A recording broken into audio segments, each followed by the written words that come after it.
No NPSL action for your Jesters, but they didn't hang out at backyard barbecues this Memorial Day weekend. On this edition of the Jesters Court, we will bring you highlights of the match between the first team and the reserves from Saturday. We take you back to the team's road trip to Tennessee with behind-the-scenes access. Jordan Kenoshi will give you some of his keys to successfully converting a PK. And we joke around with Mr. Jester, Tony Giudice. No holiday for the Jesters Court. It kicks off next.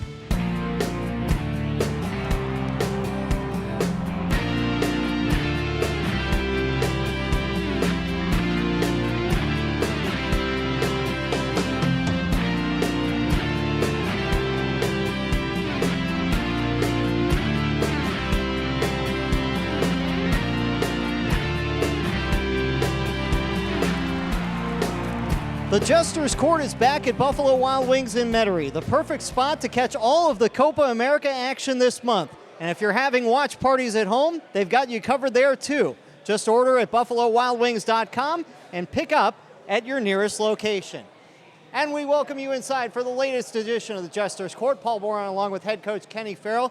Coach, you were off from match action last week, so you gave the guys a few days off, but you didn't want them to get rusty, so you put them through a scrimmage on Saturday. Yeah, I wanted them to play a game, get through 90 minutes. Certainly players that have not played on the road, that have only had, a couple of minutes here or there, and they haven't played a full match. And we were able to do that on Saturday at Tad Gormley Stadium. Also, it gives me an opportunity to look at the tendencies of some players that I may not get to see. I can try different things, see how chemistry, works with some players in different positions, how to relate to other players going forward. So it was a really good exercise for us. And as you mentioned, that scrimmage was at Tad Gormley Stadium. Let's take a look at the highlights. The team out on a bit smaller field for the scrimmage on Saturday, but it doesn't seem to matter for Nestor Peralta. He gets the scoring started as he gets behind the reserves back line and pokes it past Czech Youth to make it 1-0. Just 90 seconds later, Oliver Crowley with an overlapping run crosses it into the middle. Tony Giudice is robbed by Youth, but gets the putback, and it's 2-0. The reserves get on the board from the penalty spot as Spencer Magliolo is robbed by Jose Santos, but follows his shot and buries it to make it 2-1. 3-1 now in the second half. Nathan Heath lifts it into the box. Zach Kidder controls it, plays it wide. The initial shot is stopped by Santos, who's now on the reserve squad, but Zach Kidder is there for the finish. 4-1, the first team wins over the reserves. Feels good to score. Come out here and get my fitness in. Even though it's a friendly, I always still put it in the 100%. Take me through your goal. It was a good ball from Rolando over the left back. Beat him, and I just chipped the keeper in. It happened pretty fast, but I had a good combo on the top with, I think it was Mason. Just looked really fluid. Feels good to get my first goal. I was going to say, it's just a scrimmage, but it still feels good to score, right? It still feels good, yeah. It gives me confidence going into other games, and yeah, it feels really nice. All right, Coach, we'll talk about the fine line you have to walk in a scrimmage like that. You want to replicate match action, but you want to come out of it healthy. Yeah, so, we've got a couple of players we're trying to push for fitness to get them to match fitness that have just come into us that may not be ready to play. There's other players I want to see that I haven't been able to use in games because I'm not sure yet. And then, obviously, you don't want any injuries. You want them to be healthy going into next week with Birmingham Hammers coming into town. I think we were successful in all three cases this weekend. Very happy with the game. Now, Saturday also gave fans a chance to see Mason Walsh for the first time this year. What do you like about his addition to the roster, and how has he looked since arriving? Well, Mason originally played for us when he was 17 years old, and he went off to sign for Bournemouth, which is now in the Premiership in England, and played in the reserves there, and has been a 3-year pro over there. He's come back to play for us this summer, and he adds pressure, doesn't he? He adds pressure to players that are already scoring goals and being effective, and we're going to use him as a striker, I think. And he came in. He's pushing for his fitness this summer so he can go back healthy, and it just adds a level of professionalism that, when you think about it, at our level, have someone coming from a Premiership club in England to play for us, it's pretty high level. Let's hear from Mason Walsh after Saturday's scrimmage. Of course, after like 6 months out, it's great to get back out again. Had a week of training now, so just looking to get fitter for the league games. Seems like you fit right in. You had some opportunities. You actually even got a little frustrated at some point. Well, it is frustrating, but that will come with time. So I'm just looking forward to the next month or so. What can Jesters fans expect out of you? Describe yourself as a player. I can play wing, number 10. Hopefully score some goals, but only time will tell, and a bit of fitness might help. Now, prior to the off week, the team had a tough stretch in Tennessee. 2 games in 3 days. They traveled 1,200 miles, but we went along for the ride.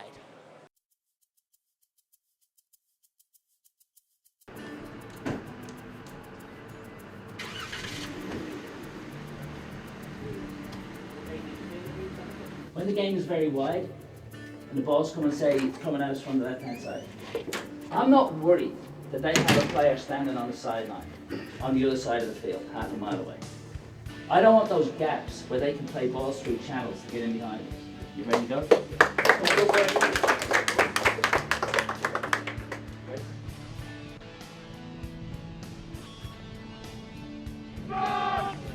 At forward, number 20, Ryan Reed.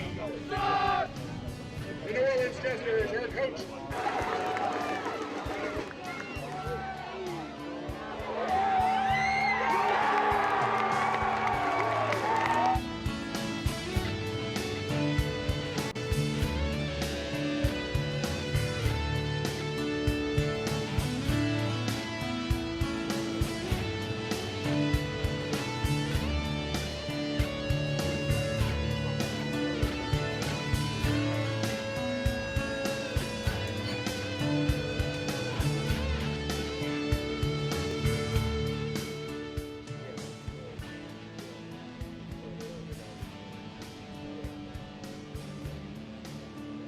Again, we're not going at a high pace. We're just getting touches in. We have the keepers on top of the 18 just to warm them up as well. So what's going to happen is I'll play Nathan, and again, we'll progress and do different patterns.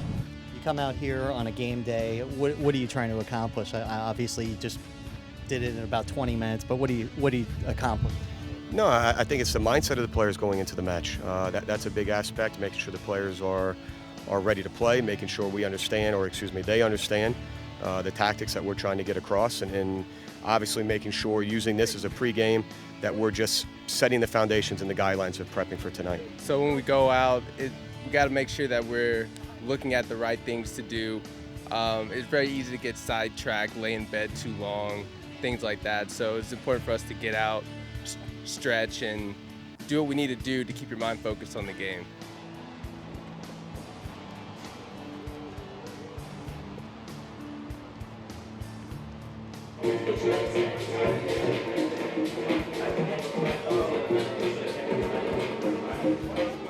Think about where we're at and what time we are in the game and what needs to be accomplished.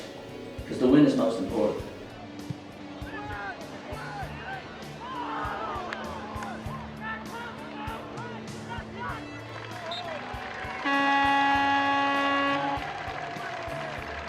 What's been the best part of the trip so far? No, just meeting the guys and getting to know them well. Also, playing with them. My first game, played with them. It was good. The best part being on the road, especially with so many foreign guys, it's just the banner. It's just too funny. Just having all these guys from different places coming together, meeting each other, and having a laugh. It's always good. And plus, we brought FIFA this time, so it's a good way to pass the time. I think the best part is, being able to bond with the team, seeing how they interact off the pitch, especially at home. It's a little bit different at home where we show up to the stadium, we get ready, we train and we're out, we're here. The interaction's phenomenal. I think the road trip, obviously the hours spent traveling is the worst, but other than that, I kind of enjoy the road trips. It's a good experience for them.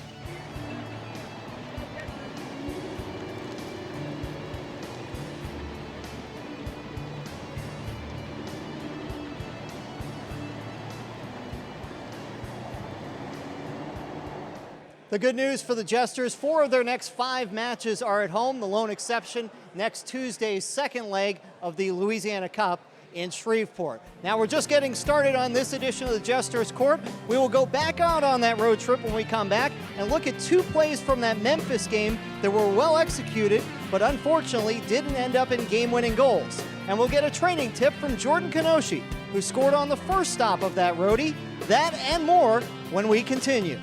This edition of the Jesters Court is presented by Heineken. Open your world.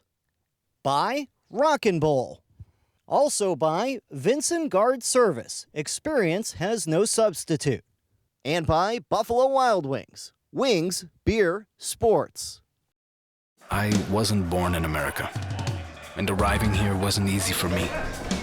They didn't even say my name right. I thought I'd never fit in. But over time, I gained their respect, and that respect turned into admiration. Admiration into love. And the world better be ready, 'cause I'm an American now. My name is soccer.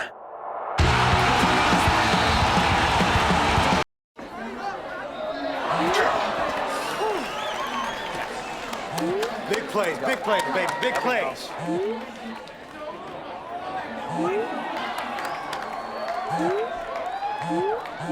Is that Mike?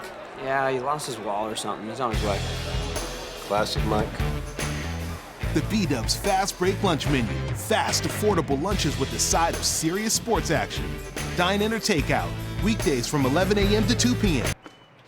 We welcome you back to the Jesters Court, and the team returns to Pan Am on Saturday. But hours before the match time, members of the team and organization are out early, getting the stadium ready for the fans. This was when the Knoxville squad was in for their game a couple weeks ago. While they were out on the field getting some training in, your guys were setting up concession stands, the dressing room, and everything else. It's all part of making match day a success. A lot of things goes on between, during the week and game day operations. We try to make sure everything runs smoothly leading up towards the game and make sure it's a good fan experience.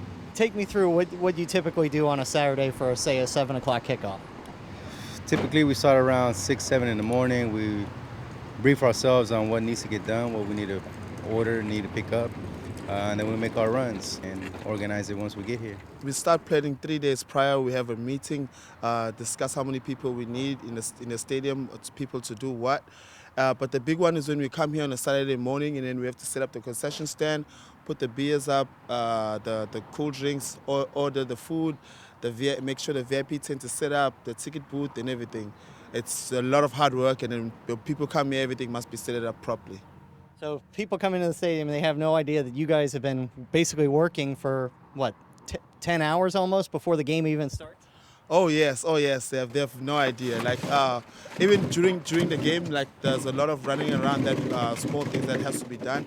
Now, Kenny, you don't have the luxury of a separate game day crew, so just talk about the team effort to make things ready not only for the team but for the fans when it comes to match time. Well, we spoke earlier in the series about building the pillars for success for the future.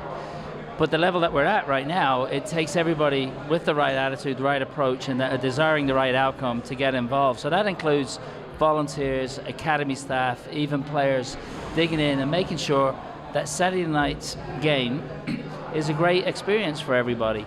And it's not like we can hire people to do that. We all have to dig in because we're all looking at the future and where this organization is going and where we want to be in the future. So I can't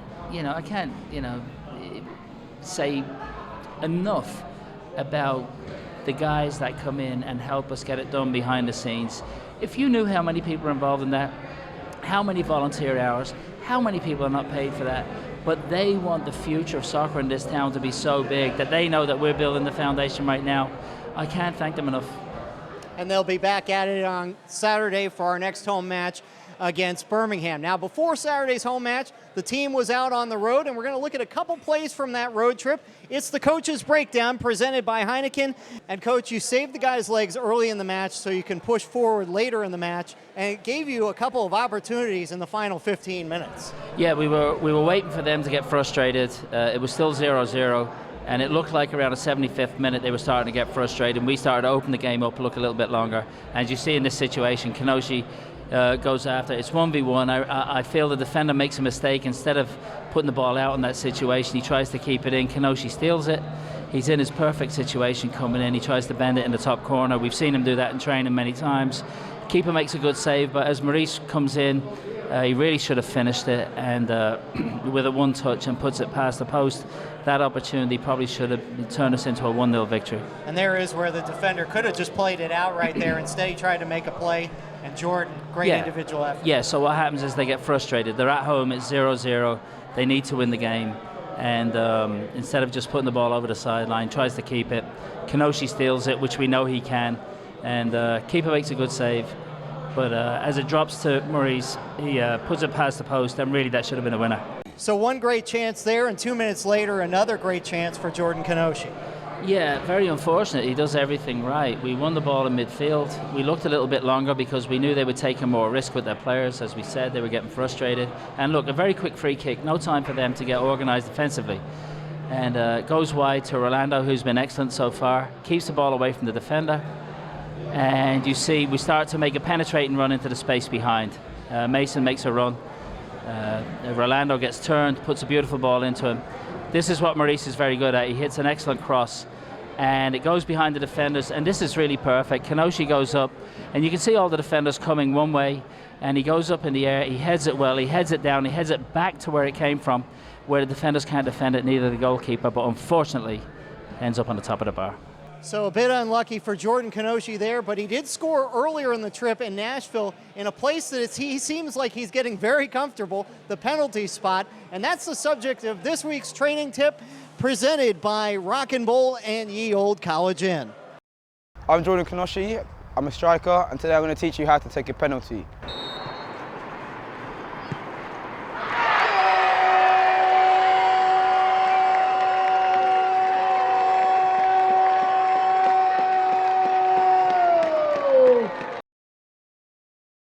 The most common mistake you see in a penalty kick is that you see kids leaning back so the ball goes up. You want to make sure you keep your knee over the ball. You want to use your eyes to deceive the keeper. Maybe look one way, then look the other, and go the way you came from. The best thing to do with a penalty is to send the keeper the wrong way, and then keep it low and on target. As you're about to take the kick, always go the way that you first initially want it to go. Never change your mind at the last moment, or you're going to have too many things going through your mind. I like to use placement rather than power, so I can know that I can keep it on target and it's not going to go over the bar. A penalty kick is the easiest way to score. It's a free kick at the goal. Your team's relying on you, so you've got to be confident, believe in yourself, and know that you can make it and help your team out to win the game.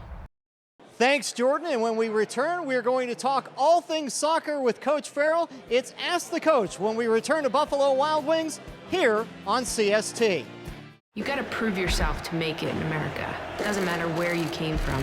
I heard it, I'd never make it, but I proved them wrong. My name?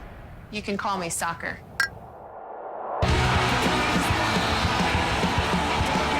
It's our town and our team. The New Orleans Jesters are back at Pan American Stadium for the 2016 season. Jesters soccer is great and an affordable entertainment. Single game tickets just $10 and $5 for kids ages 6 to 12. Kids under 6 get in free. Also, family packs are available game days for just $25. To get your Jesters tickets, go to nolajesters.com or call 504-312-3979. As we welcome you back to the Jesters Court at Buffalo Wild Wings, you take a look at some of the players who have joined us here and some of the new faces that are part of your New Orleans Jesters. And it's time to Ask the Coach. It's where we get interactive with Coach Farrell and ask all things soccer. And we're going to start on Twitter, and it's a question about those new players from @the31. Kenny, can you tell us about some of the new players for the Jesters that we haven't seen yet? Yeah, well, we weren't able to get some players in at the beginning of the season, and they've arrived now, and very good. We brought in a goalkeeper, and we've obviously had some very good performances from goalkeepers. We brought in a centre-back, we brought in a forward, and training this morning was very, very intense and very high level, and I expect the team to do very well going forward. These are good players. These are players that have high pedigree, and I think it's going to be a very good squad going forward for the rest of the season. All right, it's time to go to our audience, and one of the members of the Royal Court is with us to ask our first audience question. The Shreveport Raptors introduced their new seersucker third kits today. If you could pick a wacky jersey design for the Jesters' third kit, what would you pick? So those jerseys were something. I saw those on Twitter, and they blew up. They got national exposure. Yeah, I mean, it's an incredible jersey. I'm not sure we'd ever wear it, but fair play to them if they want to wear that. But if we were to do one, it would probably be the King of Rex. So we could make a nice King of Rex jersey, Mardi Gras, purple, lime green, all the colors, Jesters Court, Royal Court, it all goes together. So if we were to do one, it would probably be in that vein. One of the Royal Court members wants to know if they can hitch a ride with you to the Shreveport game on Tuesday. I don't even know how I'm getting to the game on Tuesday. We need to make sure you're there, one way or the other, I think. But I tell you what, I can give you a piggyback if you want. No, I'm trying to figure that one out myself. The team will probably go up before me on Monday, and I'll follow up overnight on Monday night. So maybe we'll figure that one out, and maybe you can drive me. We got another Twitter question. This is from @SignPez, who wants to know your thoughts on U.S.'s win over Bolivia the other night and the performance by Christian Pulisic, and also, is Jurgen Klinsmann getting the job done? Well, a lot of people disagree with me, but I think Klinsmann's getting the job done. I think he's got a long-term vision. I think to go up against the natural kind of way that U.S. soccer works, not at the national team level, but at the local levels, he's getting involved in that and changing things and setting higher expectations. But you got to win, or people get on your back. I think he is moving in the right direction. Pulisic, I think if there's going to be a rock star going forward, it's going to be him, much so more than Morris in Seattle. I think he's in the right place. He's playing at that level in the Bundesliga. That's really exciting for American soccer. The good thing about the win over Bolivia is that they've had a couple of clean sheets lately, and that was one of them. It doesn't matter when you win. You've got to be tight, not give things away. Got to be careful how you play, and I think that was a big plus from that game as well.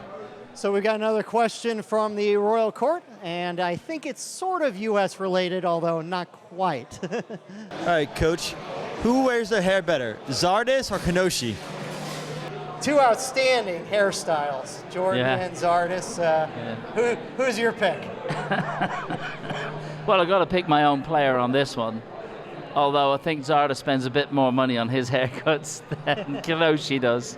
But listen, as long as Kenoshi keeps scoring goals, US can have Zardes and we'll have Kenoshi. Now when we come back, we will look at the week ahead and we joke around with Tony Giudice. Next on the Jesters Court.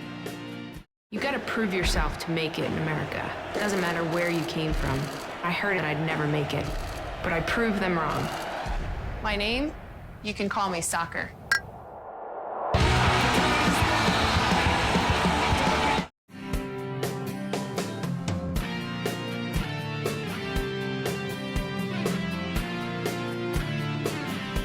We welcome you back to the Jesters Court, and it's time to learn a little more about the guy that's really the heart and soul of this team. He goes by Mr. Jester. We're joking around with Tony Giudice. Hello, my name is Tony Giudice. I am a forward/right wing for the New Orleans Jesters, and this will be my 10th year with the program. My favorite food is, I got a few Italian foods. I'm Italian, of course. I enjoy veal parmesan, chicken parmesan, and my mother's homemade lasagna. TV show, I got a few of them. I like Game of Thrones. That's up there with the top. I like Wicked Tuna. I'm a fisherman, so I like seeing them guys pulling them big slabs. Shameless, a few others. Real Sports, 60-Minute Sports. That's about it. I don't watch too much TV. Either Goodfellas or I like Troy as well. Troy pumps me up. I like watching that before games. I like the Black Keys. As far as hip hop, I enjoy like Wiz Khalifa, Kid Cudi. I like all oldies rock, classic rock. I enjoy that. I'm a music buff, so I enjoy all types of music. I'm gonna have to go with Alex Morgan. I like her. She's athletic, obviously, a great soccer player, and she's easy on the eye. There was an instance where the play was stopped, and I kicked the ball and accidentally hit the referee in the back, and he thought it was intentional, and gave me a straight red card. So that was probably my most embarrassing moment on the field. I'm sure it wasn't intentional. I'd be a charter fisherman. Yeah. I'd be out there on the water enjoying Mother Nature. I'd have to go with Andre Perlo. He's the maestro. I enjoy watching him play. He's a technician, great touch. I analyze his game, and he's flawless. All right, good stuff from Tony. And what does Tony mean to this team? Well, I mean, he's the heart and soul. You know, every time he shows up for training, every time he shows up for a game, he wears the colors on his chest. He loves the city of New Orleans. I've known Tony since he was probably about 15 years old, so it's 15 years now. And what he does is he transfers his passion into other players around him. And you hope that they pick up on that. So anytime you're in training, he's leading the way. In a game, he's leading the way. Obviously, he's up there around 30, 31 right now. But it's so important to have that player that understands the value of wearing the jersey. You've heard that many times. The value, he transfers that to other players. Extremely important to us. Being around the squad, he's a tremendous leader, very vocal. Whether it's training in the dressing room, he is tremendous. Now, Tony and the rest of the guys back at it for a home match against Birmingham. It's part of the week ahead presented by Buffalo Wild Wings. And the soccer weekend starts Friday as Team USA takes on Colombia to kick off Copa America at 8:30. 2 watch parties locally. The team will have a family-friendly watch party at Rock and Bowl, or you can join the American Outlaws at Finn McCool's. Then Saturday, the team returns home to face Birmingham, a match that the team really needs to get 3 points. And then Tuesday, the second leg of the Louisiana Cup. Coach, a fun few days ahead. Yeah, you're starting off with the games, Copa America games. You got to give Finn McCool's credit for the way they've brought soccer to the pub atmosphere in the city. You know, they're first to do it. They're the best at it. The atmosphere is fantastic. And anybody that wants to go and learn about that atmosphere should go to the games there. The other thing is that we have a lot of families that follow us. And then we have now the Rock and Bowl, this fantastic screen that they have. And they're showing the games. And on Tuesday night, when the USA play, we're playing at the same time in Shreveport, so they're going to be showing both games, and it's going to be a Jesters night and a Carrollton Boosters soccer night there as well. It's really exciting stuff. And then when you talk about the away game in Shreveport, as we all know, it's the inaugural cup. It's a lot on the line. They're not messing around, either are we. And we both badly want to win it, so don't think this is any game just this outside a conference that doesn't need to be won. We want to win this badly. And you have a 2-0 aggregate lead, and you told me off camera earlier some beautiful hardware is on the way for that one. So we'll have highlights of the Birmingham game next week, right back here on CST. Highlights of that match, plus we'll look ahead to the huge match the following Saturday at home against Chattanooga, with shows airing at these times. And don't forget, all shows are available on my YouTube channel on Thursday mornings. But that's all the time we have for this week's edition of the Jesters Court. For head coach Kenny Farrell, Paul Boren saying we hope to see you Saturday night at Pan American Stadium.